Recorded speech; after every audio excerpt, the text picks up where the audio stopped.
오늘 은혜 받으실 하나님의 말씀은 사도행전 15장 12절로 29절에 기록된 말씀, 신약성경 213, 214쪽에 있습니다. 사도행전 15장 12절부터 29절까지 한 목소리로 봉독하시겠습니다. 온 무리가 가만히 있어 바나바와 바울이 하나님께서 자기들로 말미암아 이방인 중에서 행하신 표적과 기사에 관하여 말하는 것을 듣더니 말을 마침에 야고보가 대답하여 이르되 형제들아 내 말을 들으라. 하나님이 처음으로 이방인 중에서 자기 이름을 위할 백성을 취하시려고 그들을 돌보신 것을 시므온이 말하였으니 선지자들의 말씀이 이와 일치하도다. 기록된 바 이후에 내가 돌아와서 다윗의 무너진 장막을 다시 지으며 또 그 허물어진 것을 다시 지어 일으키리니 이는 그 남은 사람들과 내 이름으로 일컬음을 받는 모든 이방인들로 주를 찾게 하려 함이라 하셨으니 즉 예로부터 이것을 알게 하시는 주의 말씀이라 함과 같으니라. 그러므로 내 의견에는 이방인 중에서 하나님께로 돌아오는 자들을 괴롭게 하지 말고 다만 우상의 더러운 것과 음행과 목매어 죽인 것과 피를 멀리하라고 편지하는 것이 옳으니 이는 예로부터 각 성에서 모세를 전하는 자가 있어 안식일마다 회당에서 그 글을 읽음이라 하더라. 이에 사도와 장로와 온 교회가 그 중에서 사람들을 택하여 바울과 바나바와 함께 안디옥으로 보내기를 결정하니 곧 형제 중에 인도자인 바사바라 하는 유다와 실라더라. 그 편에 편지를 붙여 이르되 사도와 장로된 형제들은 안디옥과 수리아와 길리기아에 있는 이방인 형제들에게 문안하노라.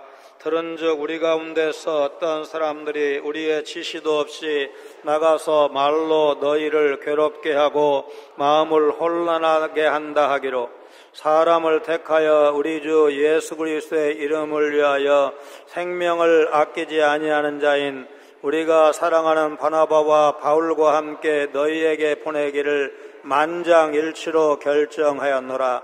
그리하여 유다와 실라를 보내니 그들도 이 일을 말로 전하리라. 성령과 우리는 이 요긴한 것들 외에는 아무 침도 너희에게 지우지 아니하는 것이 옳은 줄 알았노니 우상의 제물과 피와 목매어 죽인 것과 음행을 멀리할지니라. 이에 스스로 삼가면 잘되리라. 평안함을 원하노라 하였더라. 아멘. 지난 시간 하나님은 구원의 복음을 믿는 모든 자, 곧 유대인은 물론이고 이방인 신자에게도 차별 없이 성령을 부어주시고 죄를 용서하시는 은혜로우신 하나님이시기에 신자는 예수 믿는 믿음 외에 할례나 어떤 율법적 행위를 요구하는 다른 복음을 반대한다. 그런 내용의 말씀을 전한 바 있습니다. 지난 주간 교단총회가 울산 우정교회에서 모여서 전국 노회가 올린 헌의안과 각종 회무를 처리했습니다. 신학대학원을 졸업한 여전도사에게 강도사고시를 보게 하고 강도권, 그러니까 강단에서 설교할 수 있는 공적 권한을 인정하는 아주 중요한 결정을 했습니다. 이미 여전사님들이 농어촌 교회에서 단독 목회를 해온 경우도 있고 큰 교회 주일학교 부서에서 설교하고 가르치고 있는 것은 다 우리가 알고 있습니다. 그러니까 늦었지만 현실을 인정한 결정이다, 이렇게 말할 수 있을 것입니다. 화요일 날 여성사역자 TFT-위원회 보고에서 강도사 지나서 여성 목사 안수까지 가려고 하는 것 아니냐 문제 제기에 대해서 위원장과 서기가 차례로 나서서 여성 강도권을 인정해도 목사 안수를 의미하는 것은 아니라고 설득을 하면서 한번 경론을 벌였기 때문에 총회 마지막 날 이제 내용을 숙지한 총대들이 큰 논란 없이 압도적으로 결의할 수 있었습니다. 이제 총회가 결의했으니까 금방 강도사가 나오는 것은 아니고 헌법 개정 절차를 밟은 다음에 실제로 실시되는 건 아마 3년 정도 소요가 될 것입니다. 지난 주간 호헌이라는 대한예수교 장로회 가로 열고 호헌이라고 쓰는 소규모 장로 교단이 합동하는, 합동하면 좋은 일이지요. 그런 일도 있었지만 추석 연휴 전에 모였던 침례교단 총회에서는 총회장을 선출하지 못한 일을 비롯해서 또 지난 주간에 있었던 어느 장로교단 총회에서는 개회 선포를 제때 하지 못하는 안타까운 모습을 보이기도 했습니다. 총회장을 선출해야 교단신학교인 침신대학교 법인이사 후보를 추천을 하는데 3월 달에 이미 임기가 만료되어서 무려 6개월 정도 추천이 이루어지지 않았기 때문에 감독기관인 교육부로부터 3번이나 경고를 받았고, 그래서 이제는 임시이사가 나올 수 있는 상황이라면서 침신대 총장이 총대들에게 호소하는 장면을 뉴스를 통해서 봤습니다. 예루살렘 공의회가 말씀에 근거해서 매우 합리적인 결정을 내리는 장면을 오늘 우리가 확인하게 될 것입니다. 세상에는 많은 교회가 있고 교회 명칭이나 교파도 다양하지만 복음은 모든 공교회가 공유하고 있습니다. 모든 교회가 변함없이 세상 끝날까지 지켜야 할 복음은 무엇인가? 베드로의 연설 후에 잠시 침묵이 흘렀는데 그의 연설이 강한 호소력을 가지고 있어서 아무도 반박할 수 없었기 때문일 것입니다. 잠시 후에 바울과 바나바는 하나님께서 자신들을 통해 행하신 표적과 기사를 보고함으로써 하나님께서 이방인 선교를 합당하게 여기는 사실을 강조하고 있습니다. 두 사람의 증언은 앞서 있었던 베드로의 간증에 대한 동의와 지지 표명이었다, 그렇게 말할 수 있을 것입니다. 이방인에 대한 구원의 가장 큰 증표는 다른 것이 아니라 하나님 자신이십니다. 하나님께서 친히 이방인들의 구원을 기뻐하시고 그들을 위해 표적과 기사를 행하신 것입니다. 지금까지 모세의 율법과 할례를 주장하던 유대인 바리새파 개종자들은 베드로의 간증에 이어서 바나바와 바울의 놀라운 선교 보고를 듣고 침묵할 수밖에 없었습니다. 예수님의 동생으로 예루살렘 교회 지도자가 된 야고보는 형제들아 내 말을 들으라 13절에 자신의 첫 발언을 시작을 합니다. 사도행전 12장 17절에서 그 이름이 처음 언급된 야고보는 예루살렘 교회의 지도자로서 역사적인 임무를 수행하고 있었습니다. 그는 예수님이 살아 계시면서 공생애, 그러니까 복음을 전파하실 때 믿지 않았지만 부활 이후 어느 시점부터 믿은 것으로 보이고 예수의 아우라는 신분 때문에 역사적으로도 중요했지만 예루살렘 교회에서도 사도와 장로들이 모인 공의회를 주관할 정도로 핵심적인 역할을 맡고 있었습니다. 그가 정치적인 결정을 하려고 했다면 유대 그리스도인들의 맏형 같은 위치를 고려해서 바리새파 형제들과 할례당의 의견에 동조할 것으로 예상할 수 있지만 실제로 그는 예루살렘 공의회가 최종적으로 선언할 결론과 같은 행보를 보였습니다. 성령께서 역사하시는 대로 말씀과 양심을 따른 것입니다. 이에 반해서 사내들인 공의와 바리새인들은 하나님의 말씀과 성령의 인도하심을 쫓기보다는 인간적인 계산과 관습을 쫓았습니다. 야고보는 이스라엘의 회복을 예언한 아모스 9장 11절 12절을 인용하면서 설교합니다. 그날에 내가 다윗의 무너진 장막을 일으키고 그것들의 틈을 막으며 그 허물어진 것을 일으켜서 옛적과 같이 세우고 그들이 에돔의 남은 자와 내 이름으로 일컫는 만국을 기업으로 얻게 하리라. 이 일을 행하시는 여호와의 말씀이니라. 야고보의 발언으로 앞서 말한 베드로의 증언은 한층 힘이 실리게 됩니다. 야고보는 하나님의 이름으로 일컬음을 받는 이방인들을 그분의 백성 안에 포함해야 한다는 하나님의 목적을 강조하고 있습니다. 다윗의 무너진 장막은 예수 그리스도를 통해 다시는 무너지지 않을 영원한 왕국으로 세워질 것입니다. 율법을 지킴으로 구원받을 수는 없습니다. 모든 이방인도 오직 예수 그리스도를 믿음으로 구원을 얻게 되는 것입니다. 구원은 예수 그리스도 한 분만으로 충분합니다. 모든 민족 가운데서 하나님의 선민을 분류하는 하나님의 뜻이 드러난 상황에서 14절에 이방인과 백성을 동렬로 보는 것은 주목할 만합니다. 누가는 이스라엘을 지칭할 때 라오스, 헬라어로 라오스, 이 백성이라는 용어를 누가복음과 사도행전에서 계속 사용하고 있습니다. 그러므로 14절에서 이방인을 지칭할 때 동일한 명사가 사용되었다는 것은 성경 독자들에게 아주 강렬한 인상을 주었을 것입니다. 신명기 14장 2절에 하나님께서 이스라엘을 여호와의 성민, 기업의 백성으로 택하신 것처럼 이제 이방인 중에서 자기 이름을 위할 백성을 취하려고 하십니다. 현 문맥에서 하나님은 퇴락한 다윗 왕국과 이와 관련된 모든 것을 회복하시려는 것으로 보입니다. 여기에는 남은 자, 즉 하나님의 이름을 부르는 나라가 하나님을 찾게 하려는 목적이 있습니다. 야고보는 인용 끝부분에 예로부터라는 표현을 추가를 했는데 이것은 하나님이 행하신 것이 그분의 오래전 계획, 만세전에 계획하신 것을 의미합니다.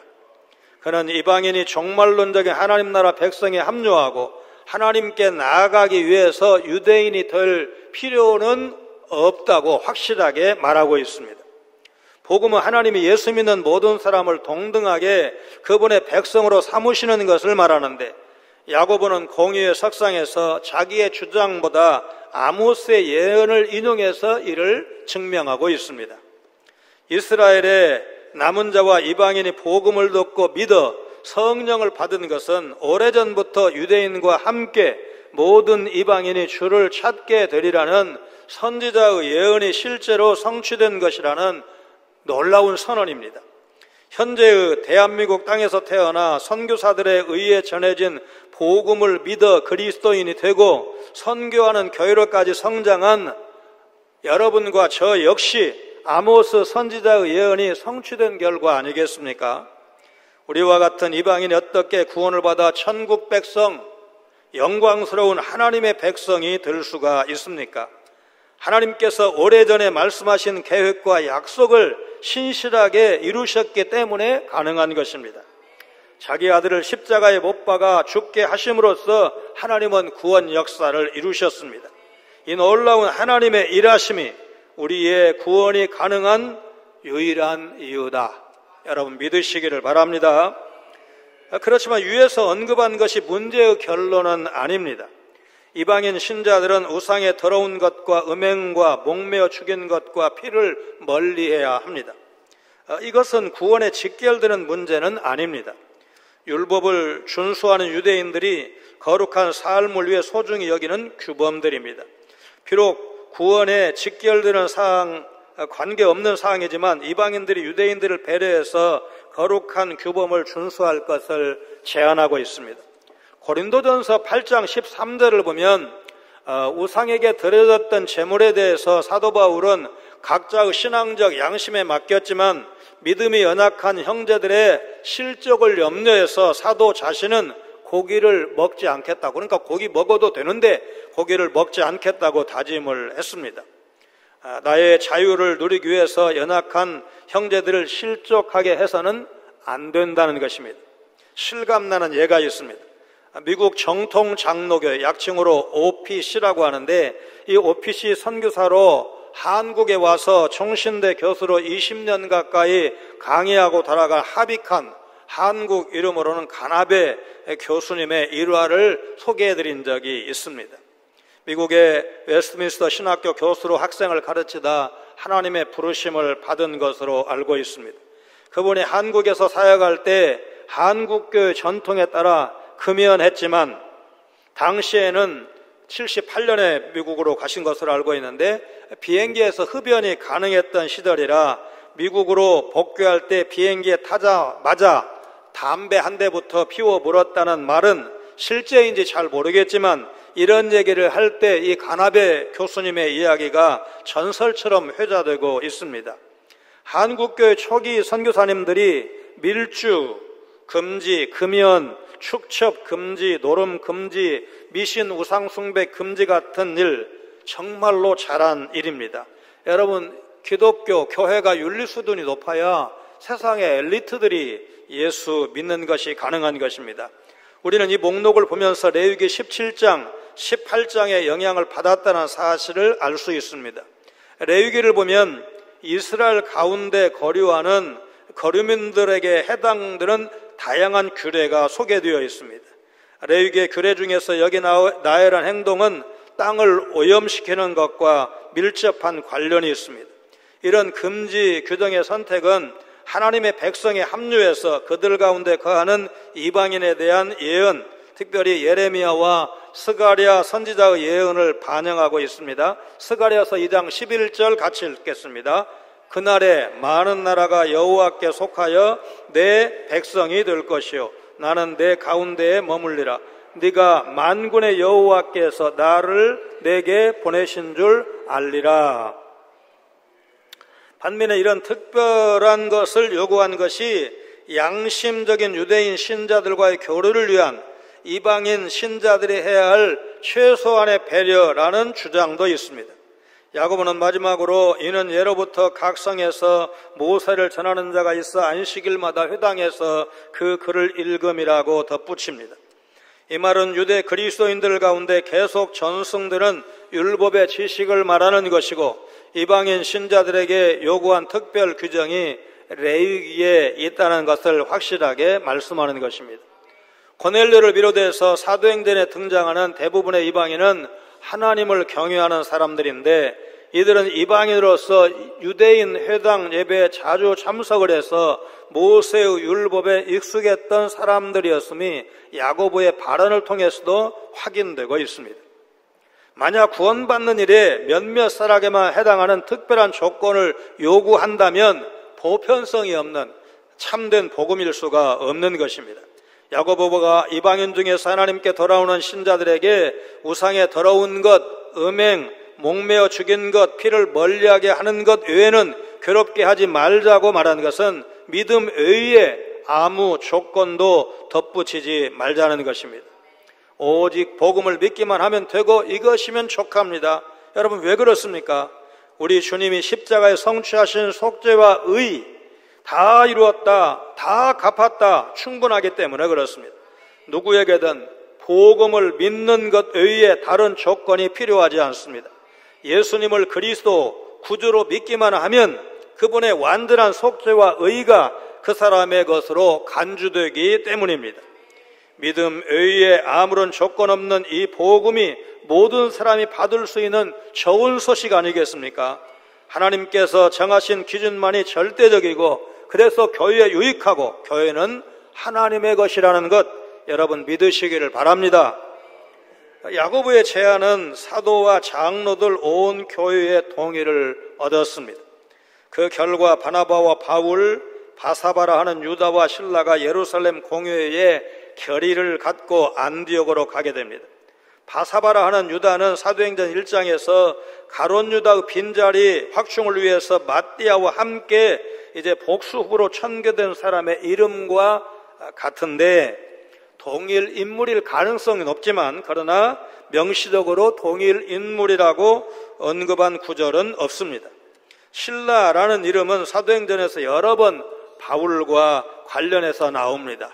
예를 들어서 우리가 익숙히 기억하는 사도행전 16장 25절 또 29절로 31절 말씀 같이 읽습니다. 한밤중에 바울과 실라가 기도하고 하나님을 찬송하며 죄수들이 듣더라. 간수가 등불을 달라고 하며 뛰어 들어가 무서워 떨며 바울과 실라 앞에 엎드리고 그들을 데리고 나가 이르되 선생들이여 내가 어떻게 하여야 구원을 받으리까 하거늘 이르되 주 예수를 믿어라 그리하면 너와 내 집이 구원을 받으리라 하고, 이들이 전달한 편지의 수신자는 안디옥과 수리아, 길리기아의 이방인 형제입니다. 이전에 예루살렘과 그곳으로 간 사람들이 안디옥 교회에서 문제를 일으켰기 때문에 예루살렘 교회가 공식적으로 인정한 대표자들을 통해 할례를 받아야 하고 율법을 지켜야 한다는 이전의 잘못된 주장을 교정하려 한 것입니다. 예루살렘 공의회는 특히 바나바와 바울에 대한 애정을 강조하면서 유다와 실라도 함께 보낸다고 밝힙니다. 그리고 28절에 성령과 우리는 이 요긴한 것들 외에는 아무 짐도 너희에게 지우지 아니하는 것이 옳은 줄 알았노니 회의 결과를 공식적으로 통보합니다. 성령과 우리는 사도들과 사도들의 인도 아래 그리스도의 몸을 이루는 성도 곧 교회를 뜻한다고 봐야 할 것입니다. 그래서 성령과 교회는 중요한 이슈에 대해 신학적으로 분별하는 주체라고 할 것이고 또 변수이기도 합니다. 모든 것이 직통 계시에 의해서 주어지지는 않기 때문에 그렇습니다. 직통 계시는 특수한 경우에 간헐적으로 하나님의 백성을 계도하는 수단으로 사용하신 때가 있는데 인간은 죄성과 문화의 영향을 강하게 받기 때문에 주관적이고 그래서 실수하도 할 수도 있는 것입니다. 그래서 신뢰성이 문제가 될 수도 있습니다. 그래서 하나님은 분명히 안정성과 고정성, 객관성 있는 성경으로 계시를 하신 것입니다. 그러니까 하나님의 모든 계시를 성경에 다 담아내지는 못했지만 하나님은 어떻게 이 기록된 성경에 다 기록할 수가 있겠습니까? 그러나 우리가 하나님 앞에 죄인인 것을 알고 예수 그리스도를 주로 믿어야 구원받아서 하나님의 자녀가 되고 영원한 천국에 갈 수 있다는 것을 아는 구원의 길은 충분하게 알려주셨습니다. 그 성경은 해석이 필요하고 해석의 사명은 이만희 문선명 같은 개인에게 주신 것이 아니라 성령의 인도를 받는 교회 공동체에 주어진 것입니다. 그래서 교회는 성령의 인도에 따라 바른 교훈을 해석하고 선포해야 합니다. 여기서 분명히 알 수 있는 것은 교회가 성령의 도구라는 것입니다. 사도행전의 모든 사건은 성령의 임재를 경험한 사람들이 결정하거나 행한 것입니다. 예루살렘 공의도 성령께서 함께 하셨을 뿐만 아니라 모든 결정을 총괄하셨음을 암시해 줍니다. 29절의 4가지 금기사항은 20절 말씀의 반복이라고 보면 됩니다. 회의 결정을 알리는 장면에서 예루살렘 교회 지도자들은 지시나 명령조로 하지 않았습니다. 그렇다면 이 장면은 지교회의 자율성, 독립성을 인정하는 장면이라고 보아도 좋을 것입니다. 예루살렘 공회는 결정 내용을 구두가 아닌 글로 써서 안디옥 교회로 보냅니다.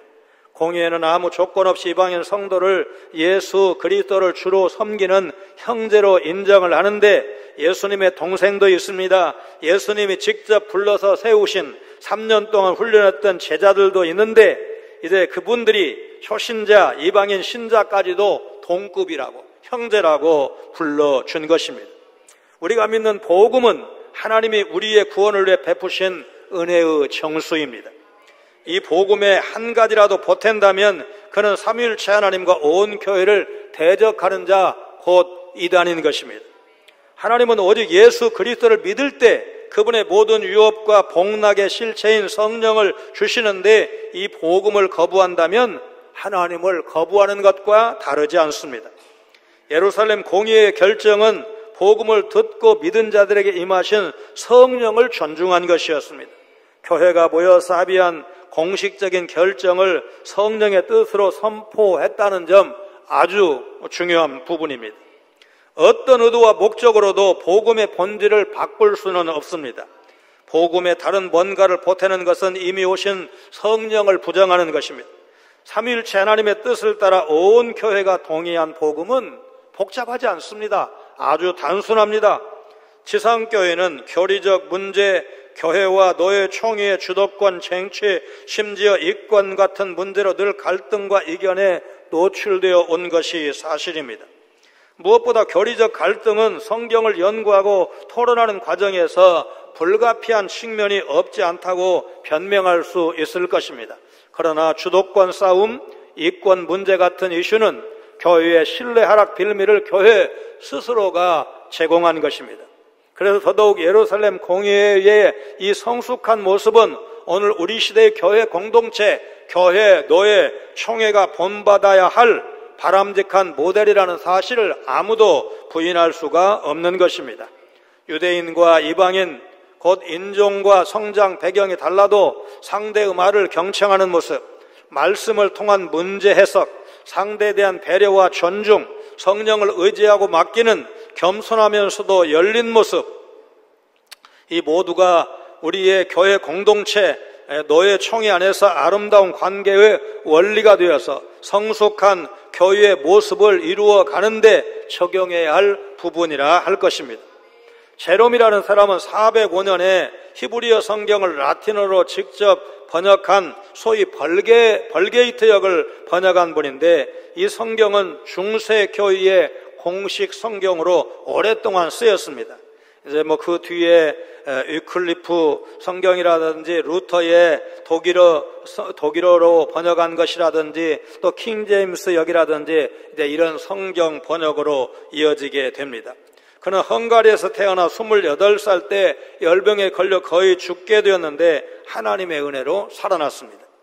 그 은혜에 감사해서 수리아 사막에서 수년간 은둔하면서 히브리어를 공부하고 동방의 안디옥에서 성직자로 안수를 받았습니다. 그는 일생 기도에 전념했고 그래서 무릎이 약대의 무릎과 같았다고 전해지고 있습니다. 그가 동굴에서 성경을 번역할 때 있었던 일입니다. 동굴에 사자 한 마리가 들어왔습니다. 함께 있던 사람들은 모두 기겁하고 비명을 지르며 도망쳤는데 제롬은 성경을 읽던 그대로 계속해서 성경을 읽고 있었습니다. 그런데 이상한 일이 일어났습니다. 제롬에게 다가온 사자가 힘없이 고개를 숙이고 제롬 앞에 앞발을 내미는 것입니다. 자세히 보니 사자의 발톱 사이에 큰 가시가 박혀 있었습니다. 제롬은 가시를 뽑아주고 약을 발라주었더니 사자는 감사하다는 듯 제롬 앞에 들어 누웠습니다. 그 후 제롬과 사자는 친구가 되었습니다. 가시를 뽑아주는 사랑은 사자도 감동하게 한 것입니다. 그는 나무를 나르는 나귀와도 친구처럼 지냈다고 전해집니다. 은혜와 사랑은 짐승까지도 감동하게 하는 것 아닌가, 그런 생각을 이제 가져봅니다. 초대교회의 이방인과 유대인은 얼마나 사이가 나빴는지 그저 상극이라고 하면 맞을 것입니다. 이방인들은 유대인들을 표적만 구하는 광신자라고 비난을 했고, 유대인들은 이방인들을 철학만 좋아할 뿐 하나님도 할례도 율법도 모르는 야만인 미개한 사람이라고 비난했습니다. 그런데 예루살렘 공의회에서 이방인에게 가시 같던 율법과 할례의 문제를 해결해 주자 교회가 하나 되는 역사가 일어났습니다. 그 후 교회 안에는 더는 이방인과 유대인 사이에 갈등이 없었고, 그 사실을 우리는 로마서 16장에 기록된 인물들, 유대인과 이방인, 왕실 출신과 천민, 다양한 일꾼들의 면면을 통해서 확인할 수가 있습니다. 8월 말 코카서스 3국 교회 이제 수도원을 호남 지역 큰 교회 목사님들과 함께 순례하면서 우리와 동일한 교회가 맞는가 여러 번 속으로 질문을 했습니다. 공산당 지배 70년을 견뎌낸 교회라는 점에서 높이 인정을 해야 하지만 기독교 전래 초기, 그러니까 아까 제롬이 340년에 태어났으니까 대략 그보다 조금 이른 시점에 조지아에 이제 기독교가 전파가 됐는데, 그 이야기를 듣는데 꼭 전설 같은 그런 인상을 지울 수가 없었습니다. 여러분, 전에 흑인교회 성도들의 열정적인 찬양 모습을 보여드린 적이 있는데, 여러분 의자에서 일어서서 찬양하는 것이 그걸로 양이 안 차니까 복도에까지 나와서 엉덩이를 흔들면서 그야말로 기쁨 가득한 그런 모습을 여러분 기억하실 겁니다. 여러분, 우리 장로교회 조용한 예배 분위기와 다른 것은 맞지만 그렇다고 그분들의 예배는 틀렸다, 잘못되었다 그렇게 말할 수는 없지 않습니까? 장애인과 노인을 제외한 동방 정교 예배는 몇 시간을 서서 드린다고 했는데 앉아서 드리는 장로교, 한국 장로교 예배는 예배도 아니라고 그분들이 말하면 우리가 인정할 수는 없지 않습니까? 이슬람이 주류인 아제르바이잔에도 교회가 있었고, 조지아는 조지아 정교회가 주류고, 세계 최초의 기독교 국가라고 자부하는 아르메니아는 제자교회 혹은 사도교회라고 부르는데 보다 관심을 두고 좀 공부해보고 싶다, 그런 생각을 했습니다.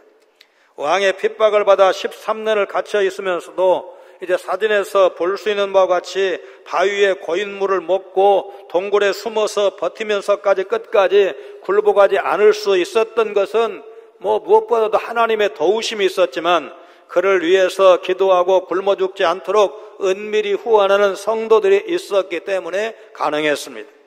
세상에는 정말 다양하고 많은 교회가 있다는 사실을 느꼈습니다. 여러분, 그래도 복음은 하나라는 사실은 변할 수 없지 않습니까? 이 하나의 복음으로 하나님은 죄인인 여러분과 저를 구원하셨고, 그렇다면 모든 교회를 동일한 복음으로 하나 되게 하신 하나님께 영광을 돌리고 찬양해야 된다. 여러분, 믿으시기를 주님의 이름으로 축원합니다. 거룩하신 하나님, 복음은 만세대 내 여정하신 하나님의 백성을 구원하시리라는 그분의 예정이, 약속이 성취된 것을 믿고 감사를 드립니다. 복음은 예수 그리스도를 구주로 믿는 것 외에 어떤 조건도 요구하지 않는 하나님의 선물인 것을 믿고 감사를 드립니다. 복음은 삼위일체 하나님의 뜻을 따라 교회가 선포한 것을 기억하며 이 복음 전하는 일에 열과 성을 다하는 우리 성광의 성도들 되게 하여 주옵소서. 십자가 복음을 믿는 것이 구원의 유일한 조건이며 다른 조건을 추구하는 것은 온 교회와 삼위일체 하나님을 대적하는 이단적 행위임을 기억하며 오직 이 복음을 지키고 전하는 일에 힘쓰는 저희들 모두가 되게 하여 주옵소서. 예수님 거룩하신 이름으로 간절히 기도하옵나이다. 아멘.